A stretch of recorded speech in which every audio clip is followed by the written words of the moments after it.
right, good morning and welcome to the Weekend Debrief. I'm Josh Durso, joined in studio by Ted Baker. He's the host of Finger Lakes Morning News on Finger Lakes News Radio. That's WGBA and WAUB. Man, it has been a rough and busy couple weeks for anybody in the news and, frankly, everyone else, too. Ted, welcome. We got a lot to talk about. Great to be back. I love the tables you've put outside the studio for dining purposes. That's a nice touch. It is...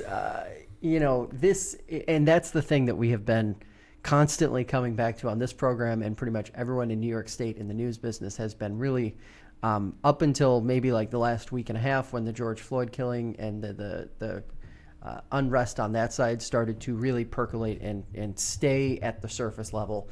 All it's been is, how are we going to get there? How are we going to open things? How are we going to get back to business? And the jobs report that came out this morning just blew everybody basically out of the water. Over 2 million jobs added in May, completely unexpected. They're saying that it moved the needle on unemployment figures by probably about 1.5% or 2% percentage points overall. Interesting stuff, mainly because of this, and this is where I want to start, the dichotomy between these two gigantic stories that we're focused on, that we've got this attention on. You've got this quote-unquote economic recovery, if you want to call it that, that's starting to take shape now, with the backdrop being, most cities and most communities in a very difficult spot right now as it tries to navigate, decades and decades and decades of injustice. So, someone made the point earlier this week that we have essentially the 1918 flu pandemic, the 1930s Great Depression, and the 1968 race riots all happening in 1 year. Yeah, that's 2020 at this point, right? So a couple announcements quickly before we get rolling here. The Daily Debrief is coming back on Monday. The Weekend Debrief, we're back to being weekly, 9:45 each Friday. Beginning next week, we're also going to be getting more people involved. You're probably going to see Jackie back. You're probably going to see some other folks back in the coming weeks. So, and hopefully we'll be doing as much of it as we can in studio. We'll still be doing some remote stuff, but as business opens up, we too shall open up, and it won't just be for to-go orders.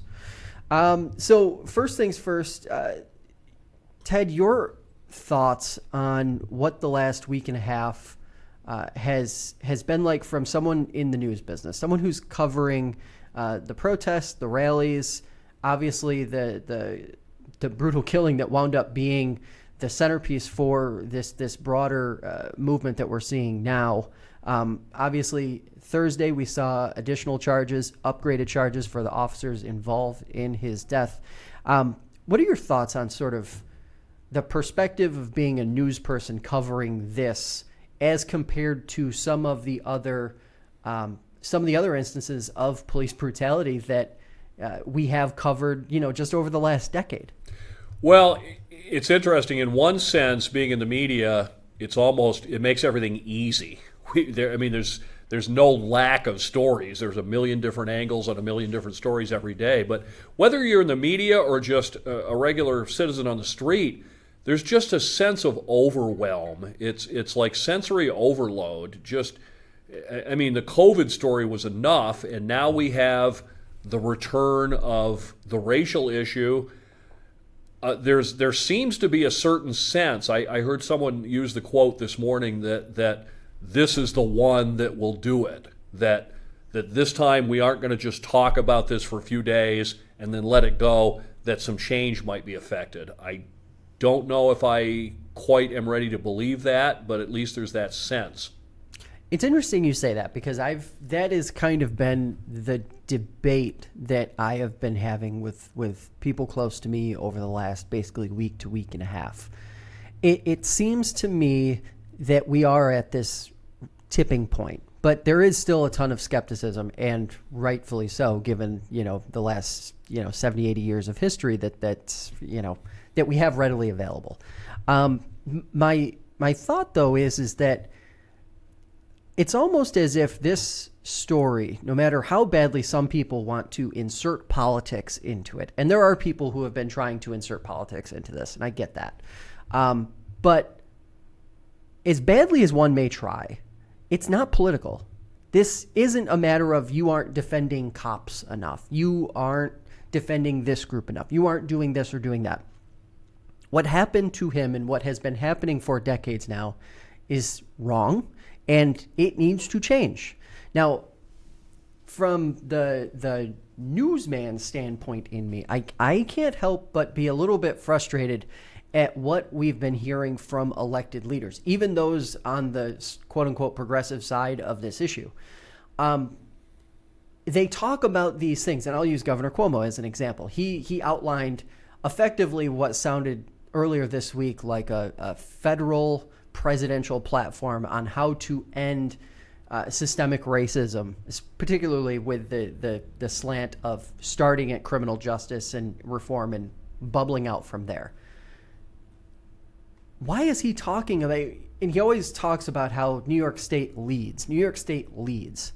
One of the most progressive states in the union. Okay, so why not lead and do something at the state level that can actually affect change? Don't talk about federal policies. You've seen how, Cuomo, you've seen how that has gone for you as you have waited for money, a bailout, effectively, over the coronavirus pandemic. You're not going to affect change by pointing out all of these federal policies that will make the biggest difference in the world. Start where you can affect change. He's signed how many executive orders? Start signing some executive orders to change the wave here. Well, that's I've made that point on our morning show a number of times, is that instead of criticizing what the federal government's doing, do what you can do at the state level. What really bothers me whenever we get this issue of race front and center is that most of the media coverage and most of the discussion forgets the main point that you just made. It's about the protests and their motivation and their political affiliation and who's behind them and should they be allowed to do it and should it be violent. The issue is what you just said. Black people don't have equal rights in America. They haven't for a long time. It may have gotten better, but it isn't getting better enough or fast enough, and they want to change. So in all of this coverage I've seen for all these days, where are the elected officials putting together commissions and starting discussions and figuring out how to change the problem? There was one, we brought it up this morning, Lincoln, Nebraska. Apparently they got together and there was a community panel of citizens and police, and they reached an agreement on some changes to the way police will operate in Lincoln. And will that hold? I don't know. But that's what we need, and that's what I'm not seeing. I'm seeing too much about George Soros is buying piles of bricks and stashing them in cities, and it's Antifa, and you don't like the flag, and it's just, the issue is simple. Black people still don't have the rights their Constitution guarantees them, and they're sick of it, and they want it to change, and we should all want it to change.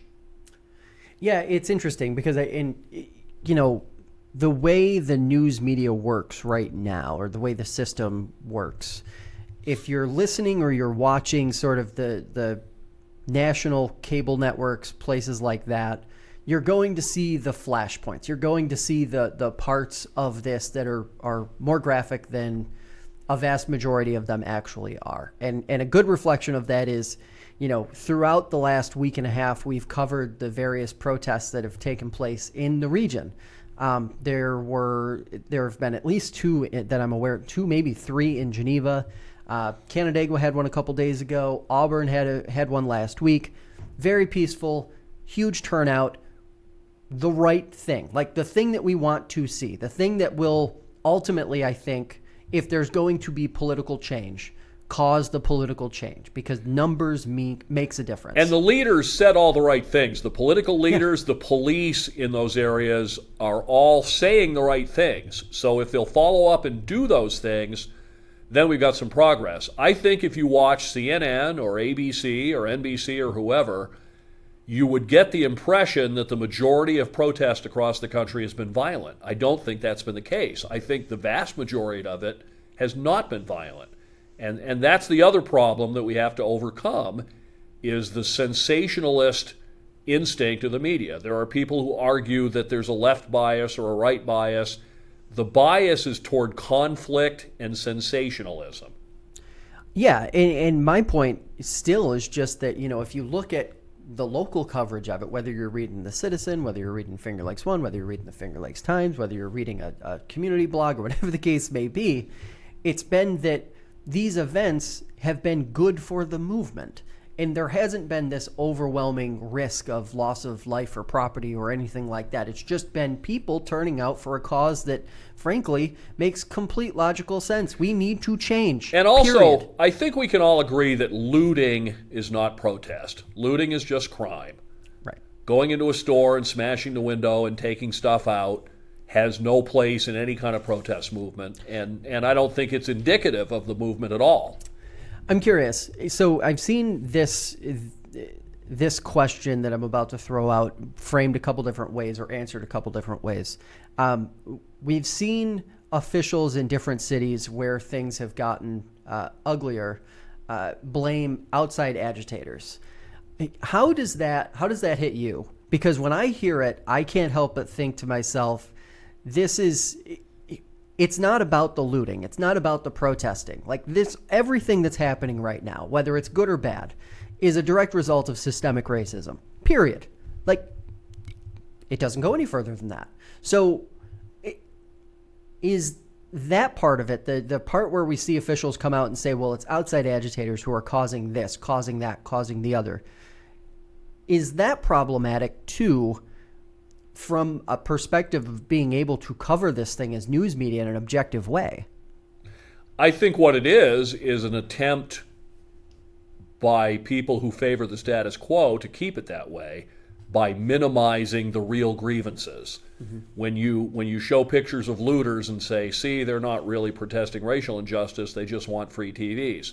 I think it's a way to, again, take our eye off the ball and bring it to all these side issues. I mean, some of it's just insane. I mean, the idea that billionaire financier George Soros wakes up in the morning and plans how to get pallets of bricks to downtown areas in the United States so Antifa can use them to throw them at cops. I mean, really? That's what you're going with? Yeah, and it's interesting to me because I want to say this. I was a little bit critical earlier about what Governor Cuomo outlined for a federal, lineup of policies that could potentially be good to change some of the things that we've seen.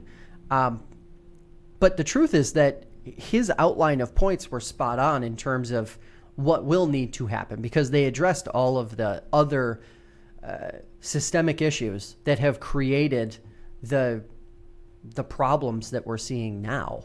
They're economic, they're socioeconomic, they're educational, they're all of these things beyond just the basic constructs of racism in terms of police community relationship. And my other issue here is, as we cover this, my concern continues to be that in smaller, more rural communities, we're going to see a slower move toward adopting what becomes the new normal. And I think that's going to be problematic for a couple different reasons, but mainly that it could create a scenario where some of those communities become, I don't want to say havens for, ideology that isn't right or isn't just. But there could be, as we move forward as a country, I think every single community, I'll compare it to the sort of technology lag that exists in rural parts of the Finger Lakes. Okay, so we can't afford to have that kind of lag when we start to make systemic changes in the way the communities throughout the state or throughout the country are policed. We just can't, because you can't have multiple ways of doing it. Like, it needs to be done one way, and it needs to be done fairly across the board.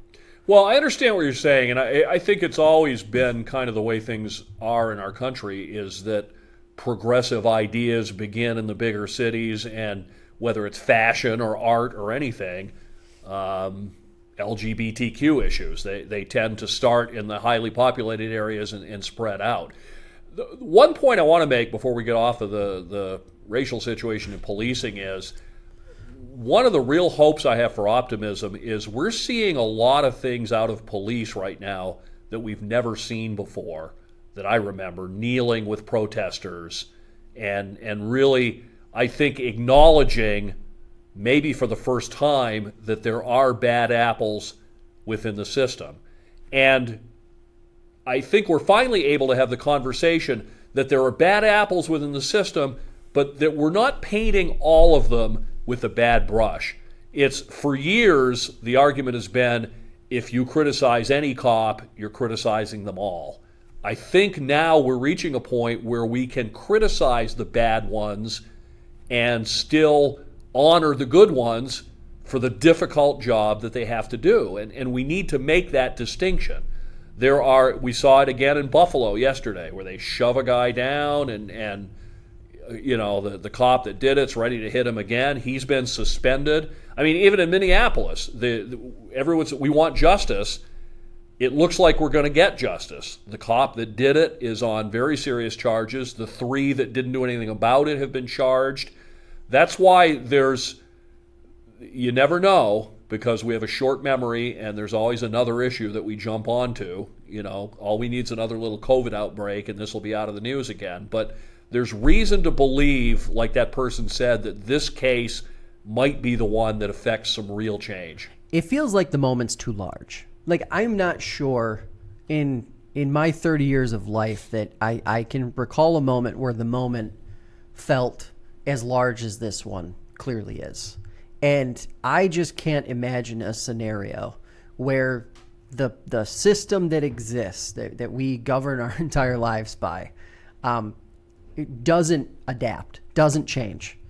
And if it doesn't, I mean, I just can't even imagine what that world looks like moving forward, frankly. Well, and here's one of the other agents of change. I mean, I'm barely old enough to remember the racial unrest of the late 60s. I was late elementary school in those days. What we have now that we didn't have then is pervasive video. Yeah. Now we see it. Now the cop behaves badly in Buffalo and the whole world gets to see it. I think that's going to help along the change, because you can no longer argue that it didn't really happen. It didn't happen the way you said it did. We can see how it happened. Mm-hmm. Disciplinary files. This was something that we had talked a little bit about before we came on. There's some movement at the state level to see the protections that have historically existed for those in different police agencies from having their disciplinary files effectively shared with the media, with the public, et cetera, et cetera. That getting repealed or pushed back seems like it would be a step one. But it's interesting to me. I can't help but read this story and think to myself, well, geez, there's basically everyone who works on the taxpayer dime should have an open personnel file. It's one of those things, covering various boards and governing bodies. The number one reason why these boards and entities go into executive session is to discuss the whatever that falls under personnel, or whatever they decide falls under personnel in that moment. In my mind, this is a great opportunity to open things up and really create some transparency across the board. No more shielding personnel matters behind closed doors in these governing areas. Why? Simply put, they're funded by the taxpayer. Period. Like, if you go to work for a county, or you go to work for a town or a city or a village or whatever the case may be, you're going to work for a public entity. You realize that. You know that. It's a municipality. Don't expect to have your actions while there, good, bad, or indifferent, protected just because it's a job. That doesn't. So, in my mind, I would love at this point to see the whole, a real focused effort to eliminate that shield that exists right now. I think I have maybe a minority viewpoint on this. It concerns me. I understand the point. What concerns me is that accusation, let's talk about specifically the case of police, accusation does not equal guilt. If you're working at an inner city police department for 20 years, there are going to be complaints filed against you. So I guess I would want to make sure that there was a way to differentiate between those that were unfounded and those that had some basis in fact. I hesitate a little bit at the idea that any accusation, because what ends up happening is the accusation creates a certain weight, so there's a belief that this guy's been accused of behavior 5 times, therefore he must be guilty, even if he was never found guilty any of the 5 times. But I think that goes back to the point that we need a better system in place so that there is confidence in the results of those investigations. If we can have that confidence, that is, or maybe expunge from the record unfounded complaints, then I'm okay with it. And in general, the idea of more openness, yeah, I think that probably would not be a bad idea at all. Yeah, it's interesting to me because I think it's a strange line because it just makes me think, well, if this is going to be something that you're going to push for in the law enforcement community, why on earth wouldn't you apply it to virtually every other publicly held position? It does seem odd that there are certain, public officials, we know exactly to the dollar what they make in salary, and yet other information we can't get at all. Yeah. Congressional lawmakers are considering a ban on chokeholds and anything else that restricts blood flow. Others are calling for abolition of law enforcement in general, which is a really unique. You want to talk about criminal justice reform? That's a straight up overhaul. Not saying that it isn't possible. I've heard some interesting long form stuff. I've been listening to some interesting long form stuff over the last week and a half that. There are other systems that could work other than the traditional criminal justice system that we use right now. It's just a matter of buying into it and actually implementing real change. Do you think, say we just get the very basic here, a ban on chokeholds or anything else that restricts blood flow, say we get that passes at the federal level. Do you think that actually creates any legitimate change? I feel like that is the least that we could possibly do in a system that is literally just chucked full with systemic issues. Like the whole thing is broken. And it's almost as if we're going to say the one action that ended the life of one person in one set of circumstances is going to be the thing we'll convert into law. I think the chokehold issue is symbolism. I talk a lot about politicians wanting to be seen as doing something. That's what this is, and frankly, I'm against it because I think it's a legitimate law enforcement tool. It can be abused like any tool. I don't think we should ban steak knives because they can be used to stab somebody. I think the more important issue is better screening of people who are allowed to become police. I think one of the big problems with policing in our country is I think a lot of the people who get into it for the wrong reasons. They get into it because I get to carry a badge and tell you what to do. We see these videos, and again, some of these protests, it's been ironic that some of the protest videos this week have shown us some of the worst in police behavior. Last night in Buffalo, 75-year-old guy walks up to a group of cops. There's about 20 of them there. He clearly doesn't present any threat to anybody. He's not armed. He walks up, I don't know what he's saying, and one of them shoves him down. He stumbles backwards, hits his head on the concrete, and he's bleeding from the back of his head. The officer who shoved him, you can see in the video, briefly leans over him and gets ready to give him some more, and then realizes differently. We've seen cases of journalists. It might have been Washington. A cop tells a journalist, it's after curfew, get out of here, you can't be here. Journalist says, I'm a journalist, I'm not subject to your curfew. And the cop starts wailing on the guy.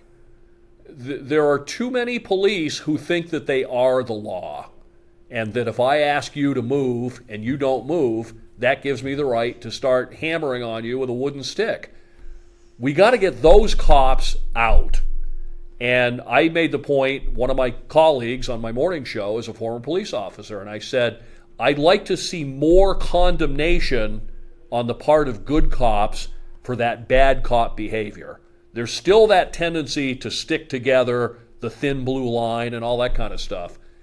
We're seeing some of it change, but that's the real change that we need, is we need the good cops to call out those bad ones. We needed the three guys standing around, while the other cops got his knee on the guy's neck and say, no, you can't do that.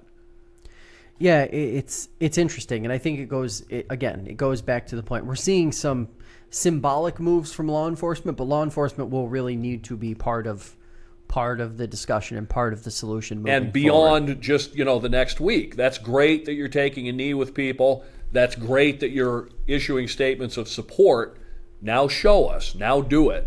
Get those bad apples out. Get them out quickly and get them up on charges. There's no excuse for a police officer to start beating the hell out of somebody because he didn't listen to your order. Yeah, and also reinvent the way police officers are being trained. Clearly there is a if you look at the way law enforcement has had to react to the protests and the rallies when they feel they have gotten out of control or when they're trying to enforce a curfew, there's clearly a gap in what law enforcement is capable of being able to deal with in terms of crowd control and things like that. But in terms of day-to-day policing, it becomes a training issue. It becomes a redesign issue. It becomes a interface issue. You have to go back to the drawing board and overhaul this thing from the start. From the moment a prospective law enforcement officer is going through academy or even thinking about it while they're in college, it has to happen, period. Well, I think, first off, because anytime, like I say, you start criticizing police and you get tagged that you hate police. I don't hate police. My father was one. I think good police are fine, and we have lots of them, and they should be applauded. It's a difficult job. It's very difficult for those of us who haven't done it to understand making a decision in a split second where you think the guy has a gun and you shoot and it turns out he doesn't. But now, this Minneapolis case was just egregious. I don't know what was going through that officer's mind. But what we've seen in a lot of the previous cases are relatively routine situations that escalate. And you see the cop get emotional. He starts yelling and screaming and often contradictory orders, and the guy in the car is trying to, he wants me in, he wants me out, what does he want me to do? And then the next thing you know, they're dragging somebody out and they're shooting them. So I think there has to be a lot more effort given to de-escalation. And I think another thing, and a lot of police might disagree with this, there's that attitude among police that your number one, the saying is that your number one job is to make it home safely at night. And I think that's often used for justifying bad behavior. I thought my life was in danger, so I shot the guy. Well, maybe you should wait another second or two and make sure that that object in his hand is a gun or isn't a gun before you shoot. Yeah, and one of the stories that cropped up locally after all of this had been sort of playing out in communities around the U.S., a couple local radio hosts were fired from their positions because of some ignorant racist things that were said on air. The Kimberly and Beck show, a lot of people listen to it, Radio 95.1, yada, yada, yada, owned by iHeartRadio. They had already been canned from a previous station 5-6 years ago. And then this happened, and this was the one, and I think because of the things that had been happening over the last week and a half, this was the one that sort of tipped. This was the tipping point. I will say this, though, like as someone who I have an hour commute one way and an hour commute another way, and I listen to a lot of different things in the morning and I listen to a lot of different things in the afternoon. And anybody who thinks that this was sort of an outlier or an unusual set of circumstances or something to that effect, because I've seen that on Facebook, with these two individuals, this clearly not the case. That was their brand. That was their MO. And I'm not sure if this is a good thing or a bad thing, but frankly, judging from the feedback that they get or they had received consistently on their programming, was that was their audience. And what does it say about, us as a society? Well, man, it says we have a lot of work to do. We have to really work hard. But I'm curious, from your perspective in that industry, where do you come down on that in terms of, being better, I guess, about being able to identify those all the time, not just when it's getting a lot of attention or an issue is getting a lot of attention? I've been a broadcaster for 42 years. I do a news talk show every morning. There's no script. I've put my foot in it from time to time, as anybody will, working without a script. And I'm not a big fan of seeing broadcasters lose their jobs over things they say. Having said that, you got to have a brain. And it was just stupid. The comment that she made, she said, for those who don't know, they were referring to some protests in Rochester, and she said, I believe it was, don't they or doesn't he look N-wordly? And that's how she said it. She didn't use the word.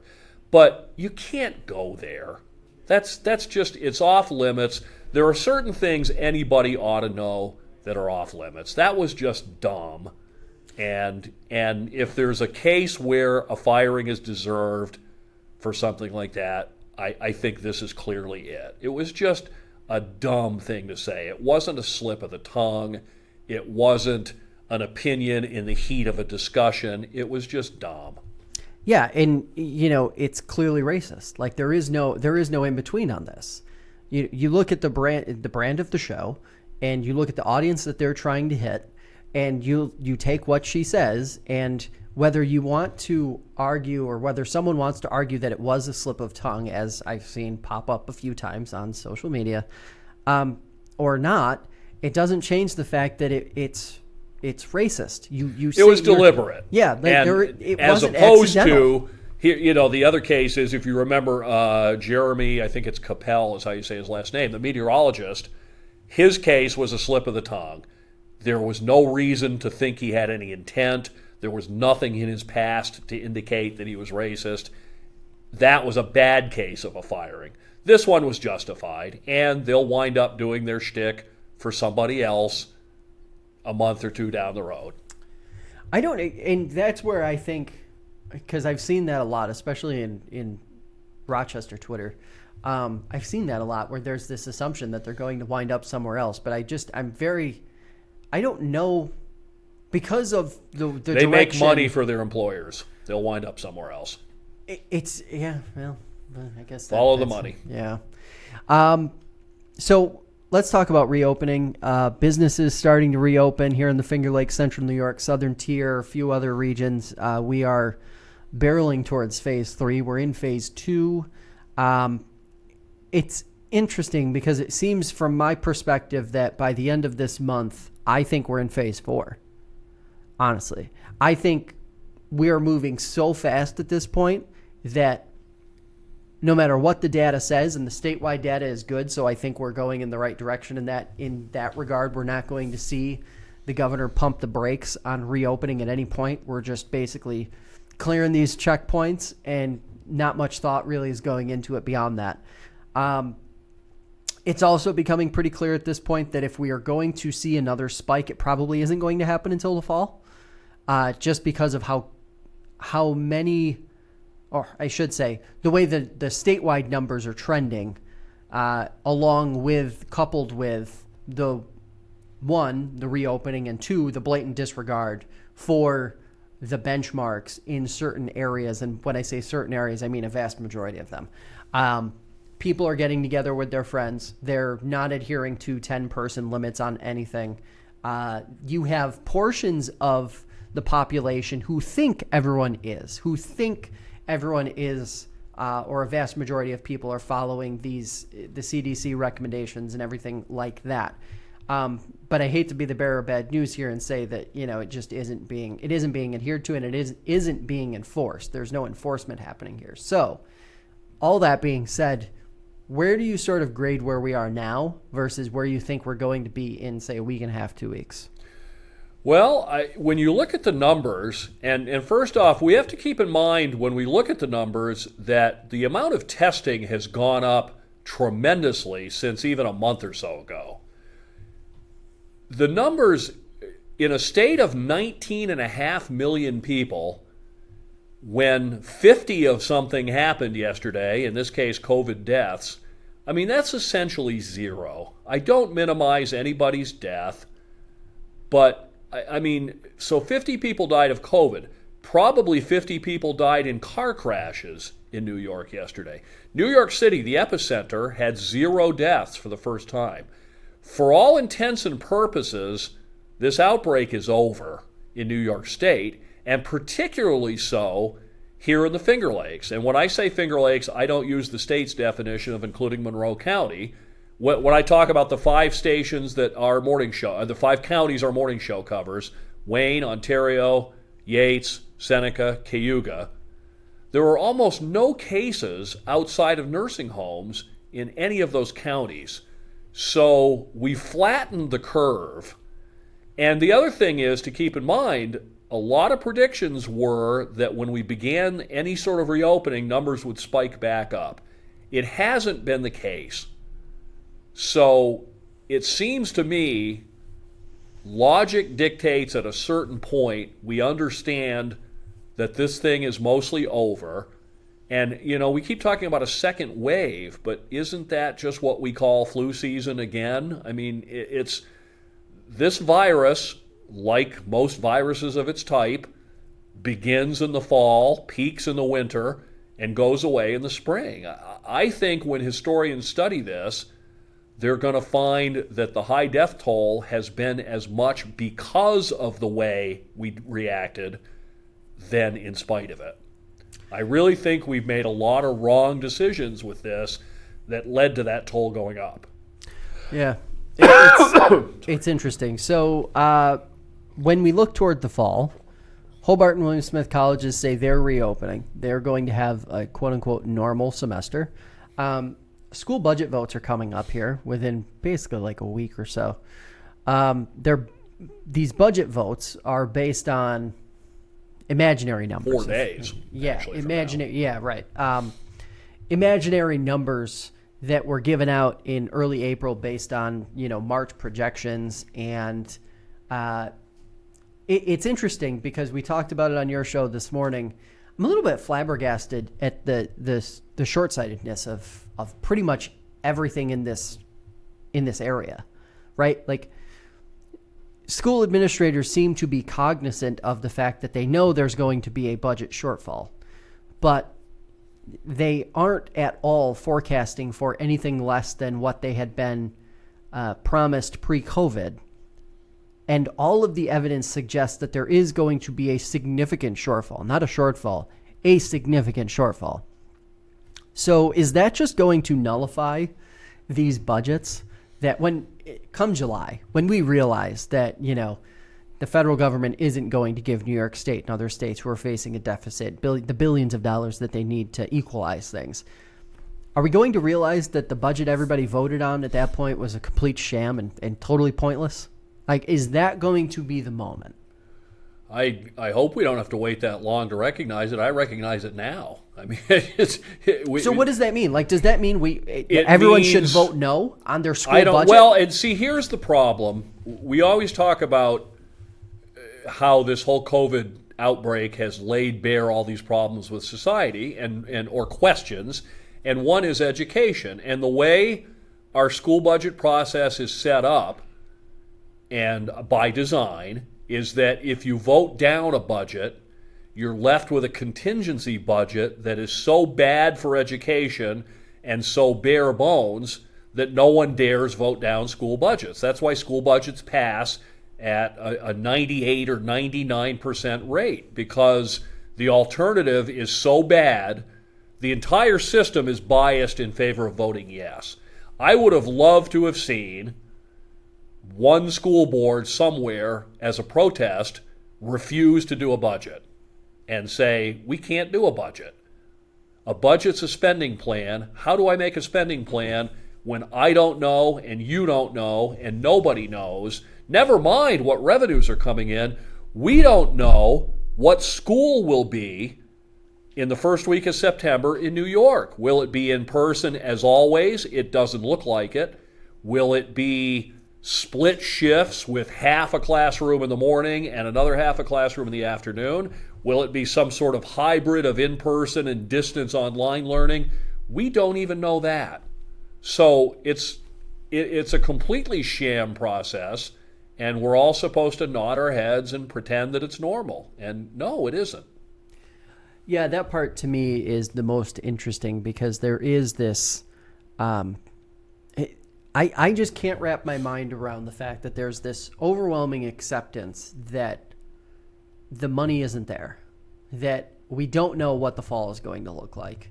But we see administrators and school boards and people in the education field just bludgeoning forward as if nothing is happening. And it makes absolutely no sense to me. It makes no sense. I understand the protest point that you're making. And maybe that would have been nice, but objectively, you don't need to protest. You legitimately just can't create a budget when you don't know what you have or what is going to be, period. I think part of it may be, I think there's a fear that if you don't come up with a normal-looking budget, that you'll somehow be locked into that. And if I do come up with a normal-looking budget, then maybe things will get better and we'll be all right. In other words, no one wants to be the school board that says, okay, we have to cut math, science, and history this year. I mean, nobody's going to do that. So with the constraints and the system they're presented with, I think they all mostly said, okay, look, let's just make a budget that looks kind of like what we've had in the past. So what we're probably going to end up with is school budgets that look a lot like the New York State budget, where you have a plan to spend X, and at every benchmark, because there are those dates throughout the calendar year when schools learn how much aid they're going to be getting, or when aid payments are delayed, you're going to have this scenario where we could see cuts in August, September, December, next March. Is that the school year you want to give students? Well, and as taxpayers, are we going to be willing to pay taxes for online learning, which we know, with all due respect to teachers who've tried to do the best they can, has been mostly a joke because they got no warning. They were told one day in March that, on a Thursday, that starting Monday you have to do online learning. So the teachers have no framework to put this together. In many cases, students are home alone and there's no one making them do these things. It's another one of those questions. We need a governor who spends less time on television and more time with experts coming up with answers to these questions. What is education going to look like going forward? What's our economy and the workforce going to look like going forward? What is government going to look like going forward? Instead, we get the governor telling everybody who went to a protest that they need to go get a swab up their nose. Yeah, here's my thing. I understand that teachers, that school administrators, that school boards are in an incredibly difficult spot right here. And it would be very hard to say, well, unfortunately, we're going to have to need to cut 40% of our staff.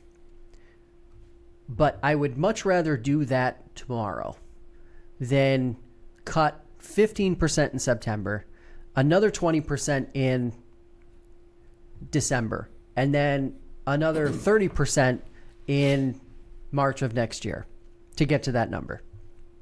Because the effect that that's going to have, while we are, by the way, navigating a school year that looks unlike anything we've ever seen before, where we are going to, clearly we're going to have shifts of students coming and going because these districts do not have the physical space to keep students distanced the way And the that's CDC. at best. The multi-shift idea is the best case scenario. So why not make the hard decisions now? And perhaps if, this is the way I think about it. If you're trying to lobby for more federal funding and you suddenly take 20% of the teachers across the state and they're now unemployed, contingent upon receiving more money, that is something that could potentially motivate the federal government or some entity to step up and figure out a new way to do this so that those people can come off of unemployment and be made whole again. And these districts thereby can be made whole again. And all of these things. You can't, because what I see happening right now is clearly we're going toward a school year where we're talking about a lot of change. We're talking about one of the most diverse and unusual school years ever. But we're going to see most districts just basically try to do what they've done every year up until now. And that's either going to be catastrophic or it's just not going to matter because the virus won't be that bad and guidelines will be able to be laxed throughout the school year. But one of our biggest problems with education is that it's funded with magic money. I mean, it's we hear about state aid and we hear about state this and federal this. And where do all those dollars come from? They all come from us, the taxpayer. I've been critical for years. Every time there's a school building project, the school puts it up and then tells us that 95% of it will be paid for by the state. Who's the state? I'm the state. We pay for it either way. So that would be a great place to start, is let's get rid of most of the state aid and let's let those dollars stay in the local communities and let the local school boards decide and let taxpayers decide. Because we have this giant disconnect. We want everything and we don't want to pay for any of it. And we have a system that kind of encourages that belief. Hey, we're going to build a brand new wing on the school. It's $10 million, but the state's paying for almost all of it. Yep. Okay, that's great. Who's the state? It's me, it's you, it's taxpayers. Yeah, and clearly there are a lot of questions that remain, and it's basically going to come down to over the next several weeks and couple months in coming up with a plan and seeing how good the state is at actually executing it. And just the one more monkey wrench to throw into this, I think we talked about this the last time we got together. There was a survey that said as many as 20% of teachers say they might not go back to work this year because they've grown disenchanted with this whole thing. Mm-hmm. And as many as a third of parents aren't comfortable sending their kids back to school under any in-person circumstances. So refusal. Even if they do partly open the doors, yep. When we build it, will they come?